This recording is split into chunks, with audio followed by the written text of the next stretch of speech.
Sophie. Hi, Sin. Hi, everyone. And welcome to another exciting episode of the Souls Mixtape, episode 9, Democracy dies in darkness. where we'll look at your questions and provide you true objective answers to the Souls series lore. So, the first question is by Cody Stallsmith. What's with death always being symbolized with aquatic creatures and boats and stuff in Elden Ring? It's so specific, but I can't recall it ever being brought up in any descriptions of specific lore. Obviously, there's this idea of stagnant water, but there's gotta be more to it, right? Also, love the show and happy Pride! Woo! Thank you, Happy Cody. Pride! It gives you a rough idea of how behind we are. That this ends with Happy Pride and it's currently August 24th. Well, I think that they're absolutely right. There's definitely a connection in Elden Ring between boats, water, and other elements. This is an AI but it's free not overly podcast, spelled okay? out. As the internet's preeminent Elden Ring expert, if I was talking about Elden Ring and I just made something up in the middle of a sentence, you'd of course be able to notice that. Yeah. Yeah, okay. Do you even know what the boat that they're talking about is? Absolutely not. Okay, so there's these enemies in the game called the Tibia Mariners. Mm-hmm. Yeah, so obviously they're in a boat. They're called a mariner. They have this, like, watery thing under them. They're like the guys who take you to the underworld. Yeah. And then there's Godwin. Oh, yeah. The Yeah. cute fish boy. Inexplicably half fish. And as Cody's saying, like, there's this motif there where, like, death is connected to water and rivers and things. But the game never actually kind of spells out, like, hey, there's, like, a death river people go to or something like that. Or it doesn't even use phrases like, oh, yes, the mariners are drawing the dead out of the deep or something like that. It's just really never mentioned. Okay. Yep, so Cody's wondering, like, is there more to it? Is there less to it than that? What do you think? The guys in the boats, they look pretty like Grim Reaper-y, right? Yeah, they do, yeah. What other instances of stuff like that is there in Elden Ring? Okay, so it's basically just those two in Elden Ring. Oh. It's a recurring thing, but it's never really, like, remarked upon. It's sort of like when we did that episode on the missing legs in Bloodborne. Yeah. Well, like, early on pre-DLC, there's all these missing legs, but it's never remarked upon. It's just a visual motif that they then sort of explain later. And they didn't really explain this at all in the Elden Ring DLC. Maybe they'll explain it in the later DLC. The DLC does a tiny little bit of sort of explaining around what the Tibia Mariners are. So when you get the Tibia cookbook from Clovis the Wanderer, it says, this is a record of crafting techniques of the mariners, who are the oldest gravekeepers. So it's saying, okay, the guys in the boats, they are the people who tended to the corpses, who tended to the graves, right? That's kind of it as far as, like, written explanations go. And as far as, like, thematic sort of connections go, as far as, like, visuals go, as far as, like, context goes, like, there actually isn't a huge amount. Like, there's a lot of rivers in Elden Ring, but they're the underground rivers. Okay. That run through the places where the Eternal Cities are, and, like, the Eternal Cities themselves and the places around them, they're kind of obsessed with death. And there is a feel to those places. Like, it's an underworld in the physical sense of you going down underneath the world, but it's also an underworld in the sense of, like, this is sort of a grey, like, unchanging place where the dead dwell. Okay. So, like you were talking about earlier, like, there is obviously the design of the Tibia Mariners, and the concept behind them is very, very heavily influenced by Charon, the ferryman across the river Styx. And, like, there's, like, multiple rivers in the Greek underworld. And, like, it's probably worth pausing to look at, like, the fact that the world building was in part done by George R.R. Martin, who's coming at it from a different point of view to what they have done before. Because they do use rivers and death in the other games. Like, the most obvious one actually is Bloodborne, when you go to the fishing hamlet. It's like they're making a big deal about this is basically the Sun Tzu River. And like Bloodborne in general, like it's obsessed with that idea of like the water is the barrier. And like you jump through Rom's Lake and you end up in this other world underneath the lake. And like we know from cut stuff there was going to be more of that where you jumped inside of the lake behind Hemwick. Mm-hmm. And it makes this point of like there's like the lake runes and the sea runes, and you can hear like the sound of the sea in your mind and stuff, and it's all about water. And then in Dark Souls 2, like the abyss, like the dark, kind of a death place, but not really because humans have this Mm-hmm. weird relationship with death. That's very watery. And then, you've got like New Londo in Dark Souls 1, which is like this drowned city of the dead. So like they do a lot of like Death River and Death Water imagery kind of in the other games, and they make a point of tying that to like a story event. And in Elden Ring, they kind of go deeper on it by having this like literal Charon figure, and they have like the Yeah. Prince of the Dead is half fish, but they don't really tie it into a story much. It's just like this is tied to the sea, this is tied to Mm-hmm. the water. Yeah. And the other thing Elden Ring does is there's the jellyfish, where Oh. one of the weirder parts of the story that you think they would have done more with. Yeah. That Yeah. So happens. there's another like death fish thing. And there's also in Elden Ring they talk about like the stars and the planets and everything as a current, like the current of a river. And if you go into like the Japanese Elden Ring text, they're more directly talking about like these other sorceries that are like the beginning of a river. Like they use a lot of water imagery around the sorceries Mm-hmm. and stuff. But then, yeah, like Godwyn and the mariners and the jellyfish just kind of sit there, and it's like I don't know, because like a lot of death was seems to be tied to birds and flame as well.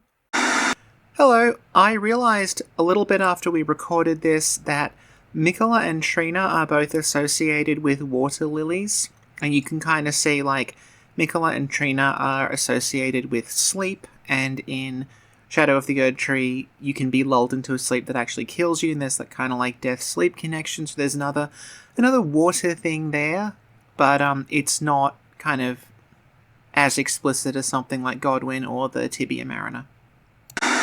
Thank you, Sophie. Well, no, let's talk about Godwyn a little bit as well. Okay, okay. So when discussing Godwyn, we run into the catch-22 of trying to make sense of weird things that happen in these games. Because a lot of the time when you are trying to figure out like something that's a little esoteric in these games, which like most this shouldn't be a controversial point of view, but like I don't think Okay. these games are really that confusing if you just lay everything out and look at it.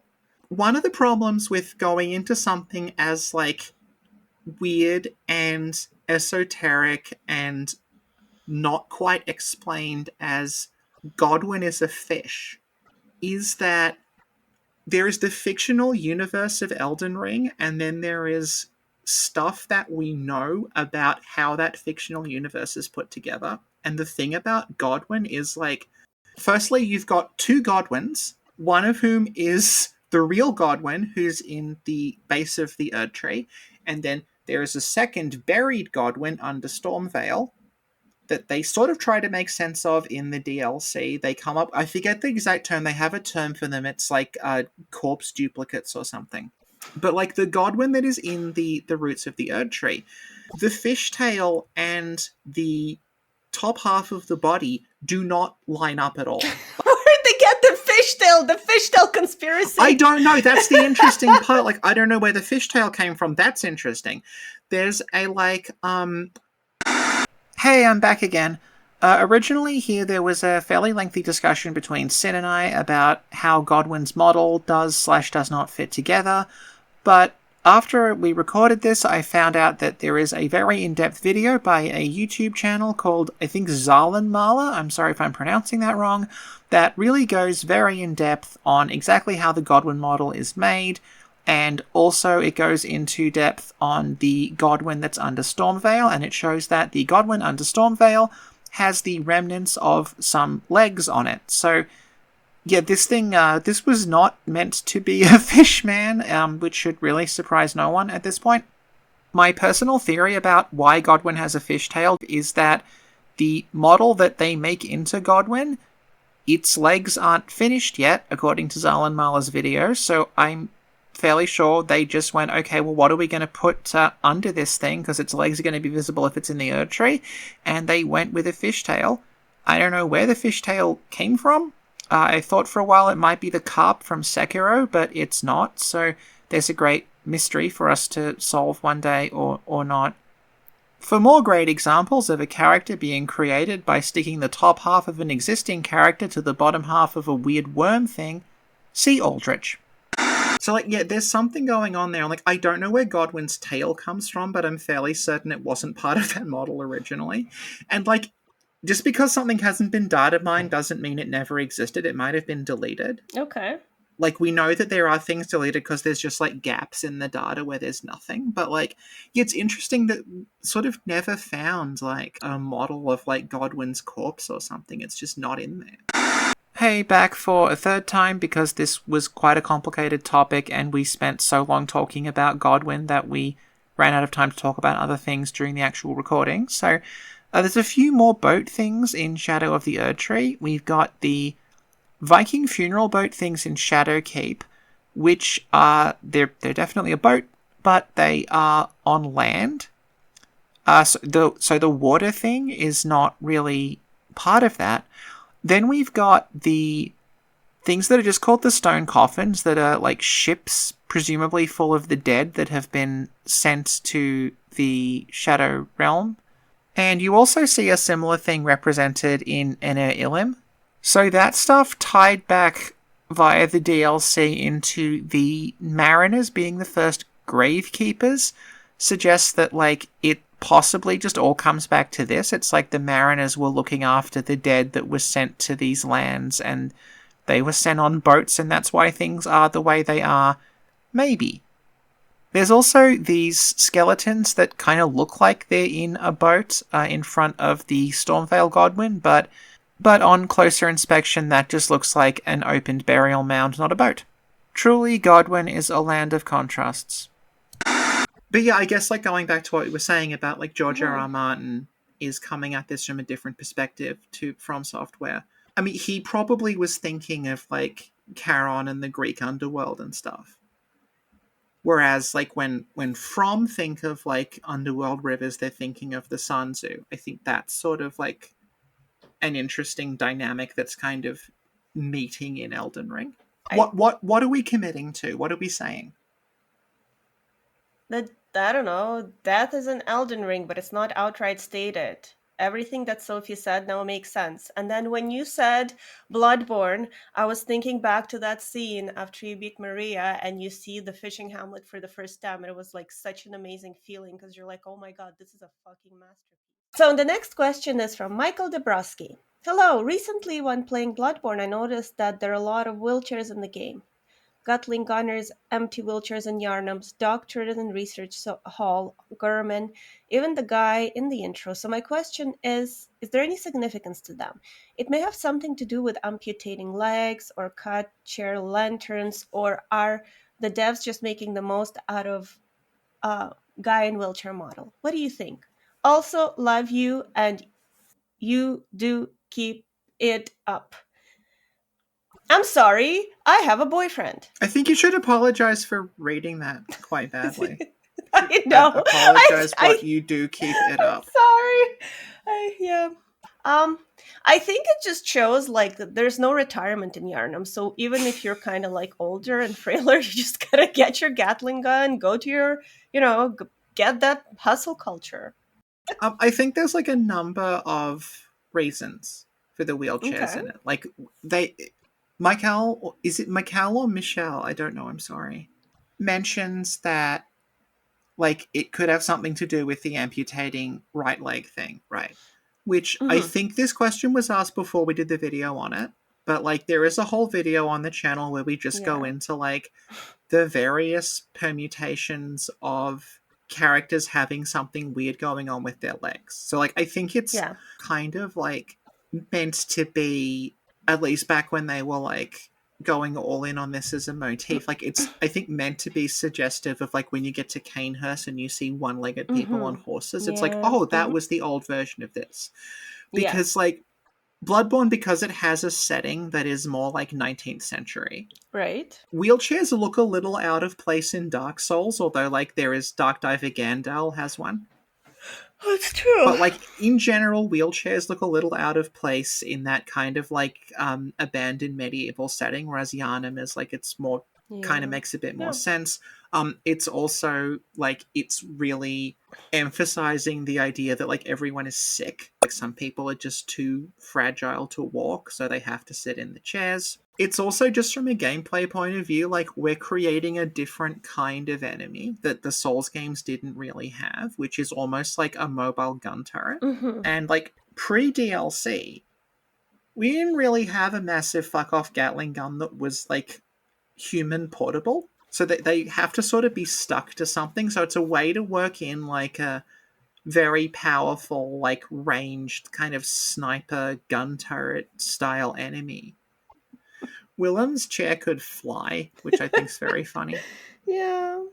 Like it serves a number of purposes. The other thing it's good for is when you're in the research hall, it's just good to have enemies that are sitting because it gives the impression that they're working there. It's tying into the feeling that like you're in a hospital, there's like abandoned wheelchairs everywhere. And along with that, it's creating like a new enemy type that they didn't really have before.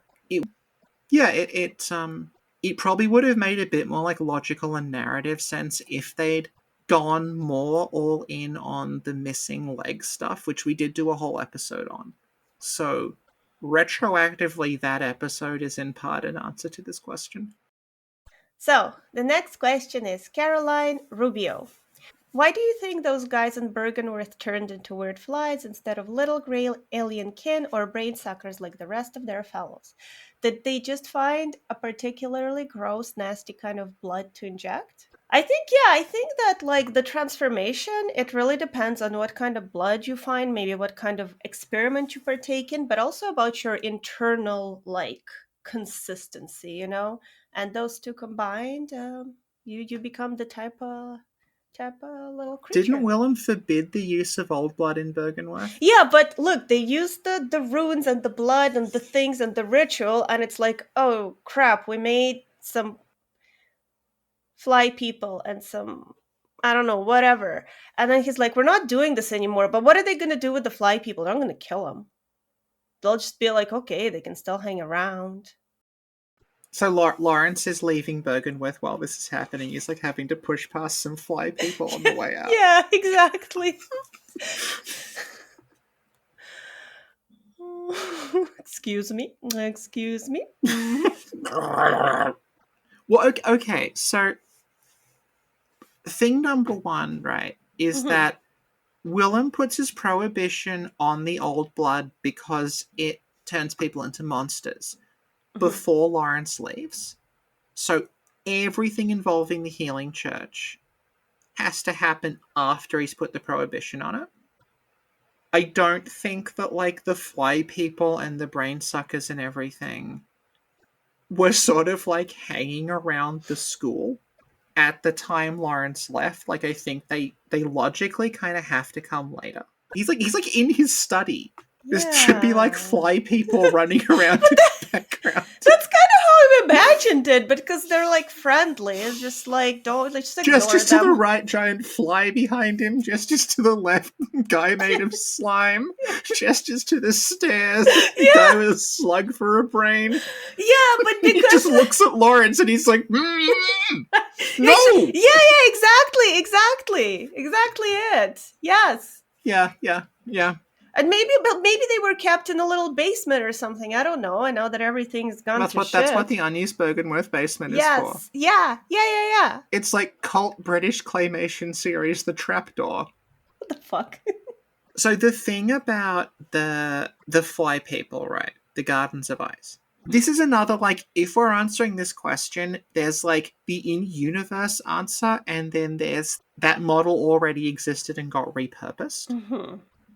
So, if you look at what the Garden of Eyes are wearing, it's completely different to what the students are wearing. And what they're wearing is actually very close to what the choir are wearing. It's like a white robe with this like gold trim, and it's also very close to what the Lauren clerics are wearing. And this again ties into like a little sort of cheat that they do where they say like, well, the Healing Church's uniform's based off the Bergenworth uniform, which like, yes, makes sense on like a narrative and character level because the whole thing is the Healing Church are trying to recapture like Bergenworth, and they have it straight up calls them like pretentious. Like they're pretentious, they think they're the new Bergenworth. Yeah. So they dress like them, but it also serves a like in-game function, which is that it means they can like shuffle around which characters are where, and they have an inbuilt justification for why they're all dressed the same. Yeah, that's true. Yeah, the Gardens of Eyes are dressed like they are in the Healing Church, kind of, in that they Mm-hmm. have these like white robes with a gold trim, which looks very, very different to how the Bergenworth scholars, as in the Slain people, dress. Who, but the Gardens of Eyes also dress like Willem, Mm-hmm. because Willem's also in like the white robe. And then in the DLC, they have that statue that's clearly supposed to be Lawrence, and some people say it's supposed to be Willem, Mm-hmm. and I don't know what I'm supposed to fucking say to that because not only did the two characters look nothing alike, and one has a fucking beard and one doesn't, which should be the giveaway, but like the way that they dress is not even the same. Like they both have a silly bishop's hat, but it's actually two completely different silly bishop hat designs. And people still insist that they're the same person, which also means that in your universe, the Healing Church constructed an enormous public altar to someone that they only exist because they fundamentally disagree with. So that's law. Thank you, Sophie. The Gardens of Ice, they dress kind of like a less ornate version of the way that Lawrence and Willem dress, Right, yeah. which suggests to me that they're like lecturing and they're explaining things to people. They're sort of teaching, but they're not quite on the level of someone like Willem. So the Gardens of Eyes, I think the reason they are like that is because they were almost as enlightened as Willem, Mm-hmm. but they're not quite as enlightened as Willem. So instead of melting into slime people, they became like kind of halfway toward like an amygdala or halfway toward Rom. Like they sort of half metamorphose, but they don't quite get there. Mm-hmm. And the other interesting thing about them is that there's an unused Garden of Eyes singular in Iosefka's clinic. We talked about this seemingly an eternity ago, but like Mm-hmm. if you squint at it, it looks like one of the plot lines they didn't go with was that there is a single Garden of Eyes in the game and it's fake Iosefka, Mm-hmm. and she, under the red moon, instead of just squirming around on the bed eternally, she turns into this Garden of Eyes. And like you'd fight her in the clinic. Like that looks like it's very vague, but like it sort of hints that they were maybe doing that. The fact that they're carrying those rocks with the spider drawn on them, that says to me that like again I'm aware that like that probably had 200 other functions at some point and this is just where we've ended Mm-hmm. up, but like within the game that we're given, like that always suggested that it was somehow connected to this like Rom ritual. Mm-hmm. But like the answer ultimately I think is just like this is an enemy that they made and it had like half a dozen different roles, and this is the one it ended up being in. So, Jack Mouse slash Victor. Victor says, What is a good criterion for when to consider object creature placement to be important lore-wise? Some things feel chosen at random, like elevators in Broom Tower that look exactly like the old knights who have nothing to do with OIK. What? Old Iron King. This is like Street check name. what your children are saying. Do you know what these Yeah, acronyms mean? exactly. OIK, Old Iron King. Or how BIK is from Ferosa, which is very barbarian invasions coded when he really isn't. Should it always be ignored in favor of more explicit connections? Sorry if this is more about lorography than lore. My question is similar to Victor. Which game do you think has the most intentional placement? Which game has the least and why? Interesting, because my answer was going to be like, oh, you know when to consider the placement? When you play Bloodborne. That was going to be my answer, my smartest answer. Well, I think we just kind of covered that Yeah, with our torturous explanation of yeah. where all these enemies came from. But yeah, no, I think like I guess Dark Souls, Bloodborne, maybe even Demon Souls are the best at that. Um, Dark Souls 2 is just the best, but it's like a random thing. Just that. I think it's notable that like Victor's questions are with regard to Dark Souls 2 Mm-hmm. because like as everyone knows at this point and is probably sick of hearing, Yeah, I know exactly what you're gonna like say. Go on. yeah, like Dark Souls 2 was sort of half finished and started again essentially because Yeah. we don't know why. We know But why, like because Shibuya's vision was too powerful and too good, and everybody was too jealous. the world wasn't ready for it. So the thing about Dark Souls 2 is like pretty much every asset in the game. So like all the levels, the character models, the weapons, the enemies, the bosses, they were repurposed to make the game that we have now. Mm-hmm. If you hyper focus on the visual details of Dark Souls 2, it kind of starts breaking down a little bit because these things don't line up. It gets around it by just sort of like not really tying things down a lot of the time. Mm-hmm. It just does like, I guess people have drifted here and like, you know, here's a faraway land and here's another faraway land and here's another faraway land. And various things from them are just kind of like ending up in Drang Lake and you just kind of run with it. At the same time, it's sort of using the fact that it does feel like a series of kind of disconnected areas and spaces and people to tell a story that is about stepping back. You're invited to sort of reflect on like all of these different places, all these different kingdoms, how long has this been going on? And like it's got all these summons that like there's just like some weird fucker shows up and you summon them. Whereas in Dark Souls 1, they make a big point of like the summons, like, oh, it's Lautrec, oh, it's Tarkus, like these people that have like a specific grounded role in the world. Whereas in Dark Souls 2, it's just like, here's a guy in a jester's outfit who's throwing fireballs at you. Here's a boxer who wears a veil. They're just kind of there. So it's asking you to focus on different things, whereas something like Dark Souls 1, which you were just talking about, like, that's like telling a kind of compact story with like way more defined characters and a way more sort of like hard and defined and less dreamlike world to it. So the question of like what do you focus on? It's like it's wholly contextual. It's wholly based on the thing that you're playing. Like you don't treat Dark Souls 1 like Dark Souls 2, you don't treat Bloodborne like Yeah. Dark Souls 1, like they're all wholly different. Like people call this archaeological storytelling a lot of the time, but the thing about like archaeology as a discipline is that it's not like Indiana Jones, like you someone picks up like a goblet and they're like, I've solved it, we know now. It's like it's always about like the context things are found in. This is not on its own, this is connected to everything else Mm-hmm. around it.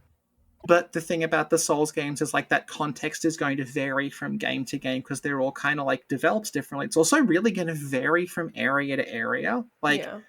some areas in the game went through more revisions and maybe they were more rushed than others. Like a really good example there is Lost Mm-hmm. Izalith, where Lost Izalith, like they've outright admitted Lost Izalith was rushed. They didn't have time to finish it. So, like Lost Isleth, when that started off, it was a poisonous swamp, and the lava came later. So, like, if you've wondered why you fall down a hole in Lost Isolith, which is surrounded by lava, and end up in a swamp, it's that. It's that, like, the whole thing was supposed to be a swamp. That's kind of why it looks like Angkor Wat. That's Hmm. why it's got the big roots growing through it, because they're trying to evoke Angkor Wat. And something like we'll get onto Bloodborne a little bit later, but like that's got its own way of needing to be engaged with, because that's a game where like basically physically it seems to have stayed very very consistent. Like obviously little bits of it changed, like they changed the order that you did areas in. They would rotate some areas, delete some areas, stretch some areas out to fix the loading and things like that. But it's basically looks like it's sort of always been roughly the same shape. But at the same time, like they changed things. Like they changed famously, like the entire character of Lawrence is not a character initially. He's kind of invented after the fact using dialogue and item descriptions. And that's why you never actually like see Lawrence in the base game, because he sort of doesn't really exist. And it's also why you have things like there's this thing on the altar that they say this is Lawrence's skull very very explicitly over and over again, and it looks like the skull of the bloodletting beast, and the bloodletting beast's head falls off. But then also Lawrence is a burning cleric beast. So like the Lawrence character, he is invoked through text, he's invoked through dialogue, he's invoked through item placement, but he doesn't actually show up. Hmm. But also like the central themes of the game, like the church and the medical experiments and the beasts and everything, that's kind of always been the same. Hmm. So like they all kind of like approach this thing really really differently. So Sin, what games do you think have the most intentional item placement, and what ones do you think have the least? Bloodborne, Elden Ring. Okay, so in Elden Ring, which item do you think has the least intentional placement? The entire game. The entire game. It's a very bold take, Sin. Tell me more. The ent- Why is the Helm of the Accursed there? Why is the so I did Crimson my Armor time, of so let's Dargon move on to there? the next question. I have one more Bloodborne example. Okay, okay, go on. So like this is my example from Bloodborne about how they do a story just through item placement, and it's the beast blood pellets. Hmm. So you find all these beast blood pellets in Old Yharnam, which is where everyone turned into beasts, right? Yes. And then you don't find any more in the game up until Forbidden Woods. When you go into Forbidden Woods, suddenly there's beast blood pellets everywhere. There's actually more beast blood pellets in Forbidden Woods than any other part of the Mm. game. And then at the end of Forbidden Woods, you find the guy who's dealing the beast blood pellets. And he doesn't really identify who he is. He's just like, yeah, I'm a harmless beggar. Please tell me where there's some defenseless people. And then after that, if you go to Upper Cathedral Ward and get the choir's Hmm. badge, you unlock the ability to buy beast blood pellets. And then in the DLC, they make it way more explicit, where you find some beast blood pellets in the church's research hall above a room that has patients in it who are jumping around like animals. So, like, at no point does someone ever come out and say, hey, the Healing Church made these beast blood pellets and they put them in Old Yharnam and turned everyone into beasts. And then after that, they had a guy dress up as a beggar and go to Forbidden Woods, and he's putting all the beast blood pellets in Forbidden Woods because they want to experiment on Forbidden Woods because everyone in Yharnam's already sick and it's not working anymore. But that is what's happening, and they've told it entirely through item placement. It's a very straightforward, logical story when you lay it all out. It's not like a mysterious quote unquote lore thing. It's like, oh, this is just a story that they're telling, and they're doing it that way. And I think that's really, really clever. We have two more questions, Sin. Oh, okay. Brain Dutch says, Brain douche. oh, Brain Douche says, I don't think you've answered this one. If it's a repeat, I apologize. One of FromSoft enduring obsessions is blindness and headlessness. Characters are constantly running around with their eyes covered or missing altogether and doesn't seem to have significant impact on their ability to move through the world at all. What's up with that? Why is blindness consistently treated and as non-issue? I'll be honest, like thank you for the question. This is the question I've had since I first touched Bloodborne.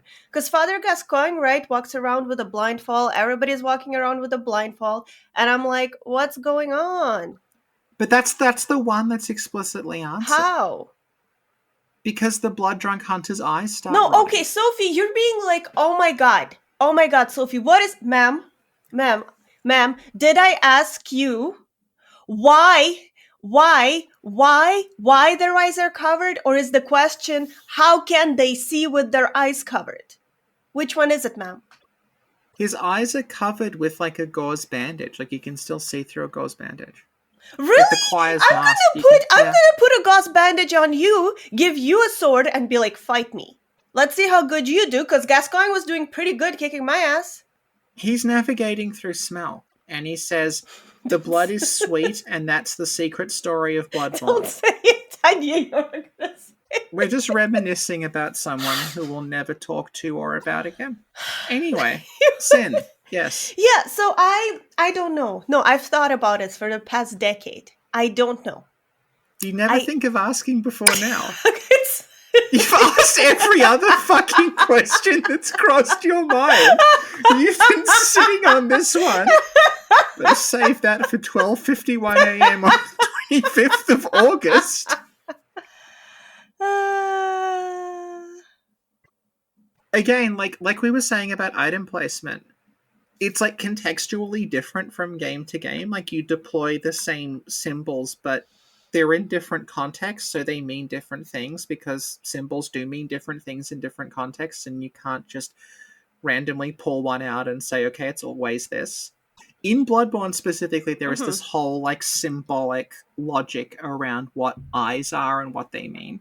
mhm, It's like you were bringing up like Gascoigne's eyes are covered because like they specifically call out that like if you mhm, start succumbing to blood drunkenness, your eyes start to rot. The stuff with the eyes in Bloodborne was like so consistently done that I specifically remember like way before the DLC came out, Redgrave basically said exactly that. He's like, there's something to do with like becoming drunk on blood that does something to your eyes. And you're having to cover the eyes because mhm, that's because of the effect it's having on you. And it makes it like quite explicit that you've got like Willem and the choir and Lawrence, who we're basing this on the Lawrence statue, not the other ones, whose like eyes are covered. And that's how like they learn more. It's how they meditate. They're shutting the outside world out and focusing on thought. And then you've got other characters in it who also have their eyes covered. So like their sight is also diminished, but instead of that manifesting as their mind is becoming sharper and more focused, their mind's actually degrading. mhm. The smell of blood and the taste of blood and the smell of carrion and things like that sort of starts to overwhelm them. And then you've got like the Firekeeper in Dark Souls 3 who like wears a blindfold, but that's because she literally doesn't have eyes. Like her eyes have been removed. And then you actually find eyes for her. And the game flags up, like through the way they're described and through the way Ludleth talks about them, that like these eyes saw something that shouldn't be. Like they see the world without fire. So it's sort of doing the Bloodborne thing with the eyes and the masks and everything, but instead of making it a story about like kind of closing your eyes and looking inside yourself, it becomes about like the eyes are what let you envision another world. Like if you have these eyes, instead of being like a slave to the way things are, you can actually see a different future. You can see something that maybe shouldn't exist, and because you can see it, you can will it into being. So like it's the same pieces as Bloodborne. It's like weird masks and eyeballs, but they're being used to tell a different story thematically and narratively, and to explore like a different set of ideas.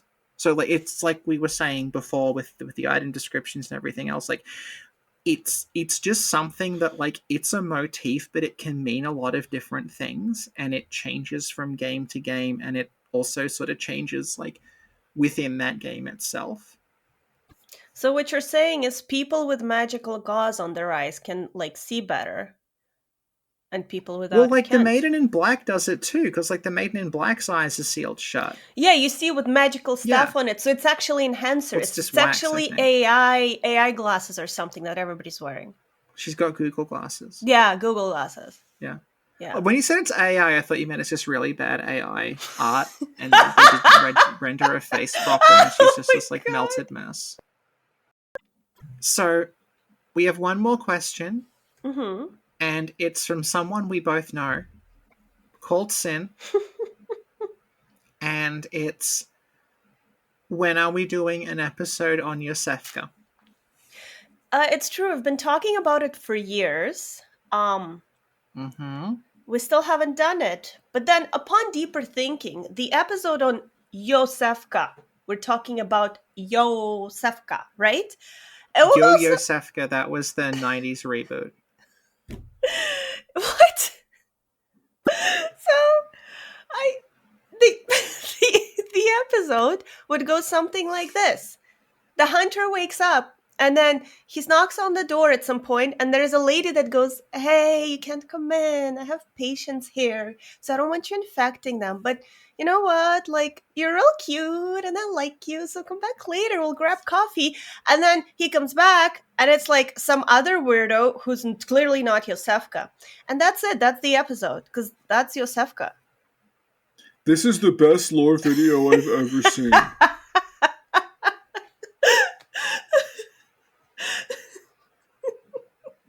The thing is, we did a video on Iosefka's clinic, Mm-hmm. which by definition includes Iosefka. So I don't think we need to do a video on Iosefka. Oh wow, that was deep. No, it wasn't just a basic statement of fact. You probably go to that episode, cut the bit where I talk about Iosefka out, and release it separately. Yeah. Okay, but here's the thing about Iosefka, right? Yeah. Who do you think real Iosefka works for? Because this is getting into the whole like how are things placed and what is the context and everything, right? Mm-hmm. Because the thing about real Iosefka versus fake Iosefka is like in the Bloodborne guidebook, they said Iosefka is a healing church doctor, right? And she also wears healing church doctor robes.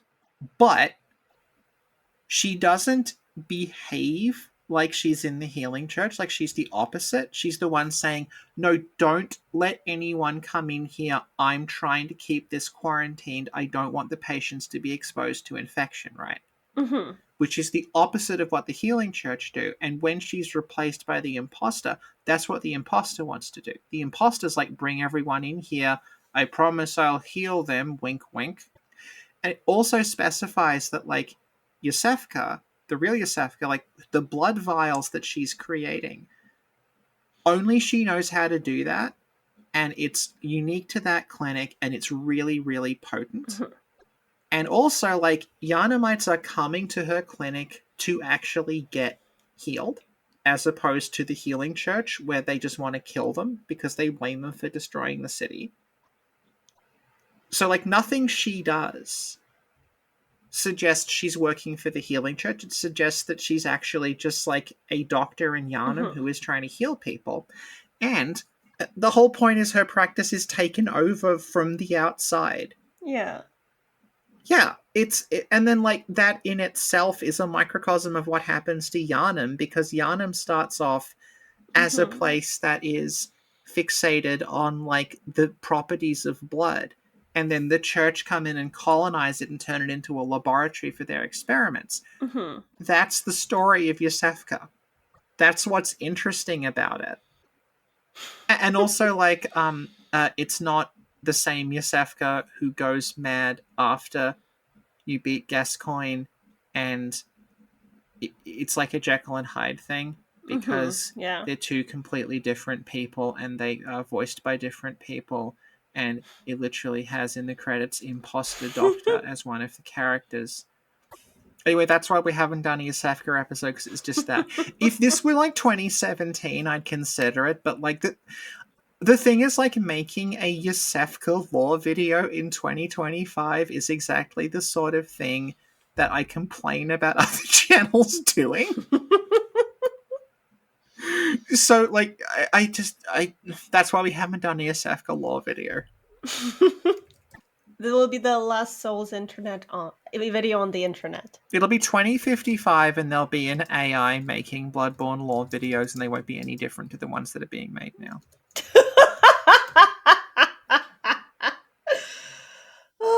So, motion that we don't do a Iosefka lore video. All in favor? Oh, maybe we should have, like, put in the chat, are you favor or against? Let the people vote, Sophie. Let's do it. No, let's do it. We're doing it. They're not on the board, okay? This is an AGM. Only people on the board are allowed to vote, okay? Oh my god. That was 2 hours of Souls Mixtape Volume 9. Hopefully it's not still 2 hours long. It's 1:20 in the morning. Despite my demeanor at certain points in this recording, we're happy to answer any questions people have about the Souls games. And if we forget, we apologize. It's not on purpose. Please ask us again or let us know, like, oh, you forgot my question. Also, the thing about this is, like, it's not like we're going, oh, fuck Souls, I don't care, I'm doing something else. It's like, we have, like, probably, like, 200 Bloodborne videos. I think more. If you, I'll be straight with you. If you take Patreon into consideration, there's probably, like, 300 Bloodborne videos. There's 200 just on Patreon. Like, let's be honest. Yeah, there's a lot. So basically, like, what I'm getting at is, between the two of us, over the last 7 years, we've kind of said everything that we specifically wanted to say, but that's not the same thing as losing interest or not caring. And like, we're aware that, and like, we played these a lot. We have been involved in like data mining, in like archival stuff. So like, we're aware that like we do have access to like information and resources and things that people might find helpful. So like, we're perfectly happy to discuss stuff. Yeah. But like, if you said like, make another Souls lore video, I would just go like, about what? Yeah, and like you say, like, honestly, Bloodborne is like one of the loves of my life. Like, there's you know, when you're like, I love something so much, I'll never, like, it's like when you're married to someone, like, you're not gonna lose interest in them, you just love them. Like Bloodborne Fallout, The Audition, Shakespeare, Insult Generator, Peacemaker. Yeah, like, it's just like, you know. So yeah, no, yeah. Spawn. Oh, so good.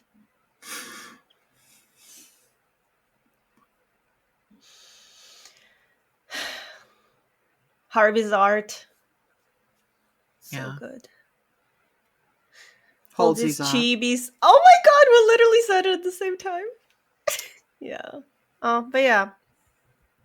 Well, thank you, Sophie. Pat Labor. Ew! Bleh. Vomit! Bleh.